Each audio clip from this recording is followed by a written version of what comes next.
name's Robina. And my name is Layla. And welcome back to our channel, Elementary My Dear. Where we make nutrition science easy for you to digest. So today, we're super excited to kick off our series on plant-based diets, and we're specifically going to be talking about iron. But even if you don't identify as plant-based, don't go anywhere, this still applies to you. So make sure you subscribe so you don't miss any of our videos. So first, maybe we should talk about what counts as a plant-based diet. So there are three main types. There's vegetarianism, so that's where you don't eat meat, but you typically would still include things like dairy and eggs. And then there's veganism, where you kind of refrain from all animal products, and a lot of vegans will even refrain from eating things like honey, because even that's considered an animal product. Yeah. And then there's also pescatarians, who are, more or less like vegetarians, but they do include things like fish and seafood. Yeah, and also there's people who are just different combinations of the above. So some people might eat eggs, but they won't drink milk or whatever. And then we have the flexitarian, which basically is anyone who's making an effort to cut back their animal consumption in any kind of way. But I know that's becoming a lot more popular now as well. Yeah, I think even people that aren't, all the way vegetarian or vegan are still maybe reaching for the almond milk more often than the dairy milk, or, Beyond Meat kind of like exploded in the last year or two as well. And I think that their burgers are actually kind of tasty. Yeah, and I've been seeing even products that are half dairy milk, half oat milk together, or products that are half Beyond Meat and half regular animal meat together. So I think it kind of shows a societal shift towards more of a plant-based lifestyle. Yeah, exactly. And it's really great, with environmental concerns and animal welfare concerns, and people being more conscious of what they're putting in their bodies. I think it is interesting to see such a shift happen. And a lot of these swaps, they definitely make sense from a culinary and food standpoint, but you might be wondering, are they nutritionally equal? And that raises a good point. So I love me some oat milk. It's delicious. I am a lactose intolerant person, so I'm glad that there's so many more options out there for me other than soy milk and lactose-free milk. So love me an oat milk latte. But unfortunately, even though these are really delicious options and they have so many nutritional benefits, they're lacking some of those nutrients that we see in much more abundant amounts in animal products. So those are nutrients like omega-3, vitamin D, B12, iodine, selenium, and iron.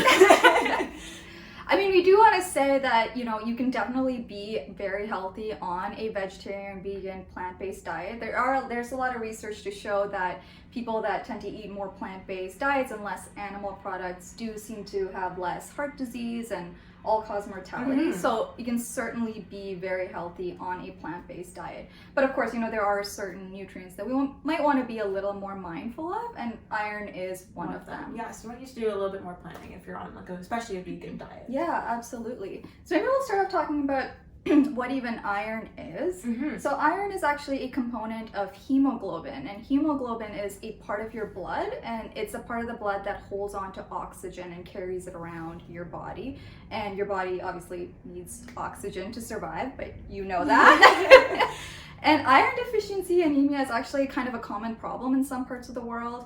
And people that are more at risk for iron deficiency anemia are, pregnant women, infants, teenage females, endurance athletes. And symptoms of iron deficiency anemia are things like weakness and fatigue, maybe paleness, or you might feel more dizzy. So those are things to watch out for. Anyone who's experienced iron deficiency anemia knows it's not fun, and so we want to make sure that we're getting enough of iron-rich foods in our diet. So iron is in foods in two major forms. The first is heme iron, and heme iron is what is in animal products. So mostly meats. So when you think of a steak being rich in iron, that's heme iron, and it's a lot easier for your body to digest and absorb heme iron. The type of iron that's in plant foods are non-heme iron, and this takes a little bit more for your body to absorb it. And so good sources of iron from plants are chickpeas and legumes. You got tofu and grains. Also quinoa is a good source of iron as well. Leafy greens. Oh yeah, leafy greens, yep. Love leafy greens for a multitude of reasons. Also good source of iron. The only thing is also within these plant foods is a compound known as phytates. And phytates, they can impair your absorption even further of this type of iron that's already hard to absorb. So that's why iron can be something that we're a little bit concerned about when people are on a completely plant-based diet. Yeah, exactly. It does show that we might want to be a little more conscious of our iron intake if you do have a more plant-based diet. Mm-hmm. So yeah, different research shows different things about the level of iron deficiency in vegans and vegetarians. Some seem to not find any difference between vegetarians and non-vegetarians. But a systematic literature review from 2017 did find that vegetarians had lower iron stores than non-vegetarians. Mm-hmm. So, I mean, this is definitely something we might want to look into in your own diet if you tend to eat more plant-based. And iron is actually one of the few nutrients that females need more of than males. So premenopausal adult females need 18 milligrams a day, whereas adult males need 8 milligrams a day. Yes, and I'm sure that's for obvious reasons. You guys, premenopausal being like the key word, women lose quite a bit of iron every month, and so gotta make sure you're replenishing. Yeah, exactly. We just talked about iron requirements and how it might be harder to absorb iron from a plant-based diet. So you might be wondering, well, what can you do?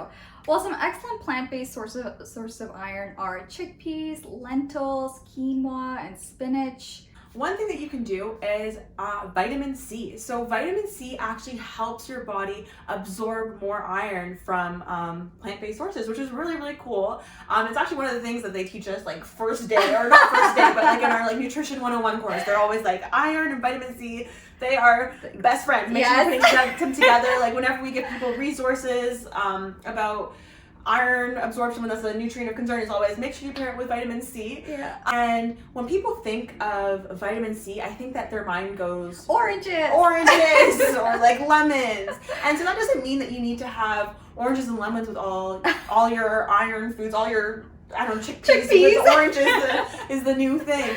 Vitamin C is actually really prevalent in a lot of plant foods. A lot of fruits and vegetables. Lots of fruits and vegetables have lots of vitamin C in them. So red peppers, great source of vitamin C. They actually have more vitamin C in a red pepper than there is in an orange. So you have quite a few options out there. It is important to note though that vitamin C is a little bit heat sensitive. Mm-hmm. So if you're trying to pair up your vitamin C and your iron together, make sure that you're not cooking that vitamin C source at a really, really high temperature for a very, very long time. So honestly, even eating it raw might be a good option if you're trying to get that pairing of vitamin C and iron together. Yeah, exactly.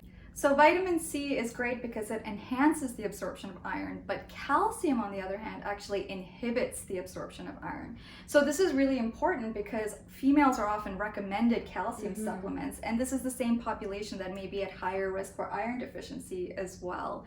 So common sources of calcium are things like dairy products, leafy greens, and even something like orange juice, which you might think of as being an excellent source of vitamin C, which helps absorption of iron. But a lot of orange juices are fortified with calcium too, and that might actually negate some of the positive effects that you might be expecting from the orange juice. So that's something to be aware of as well.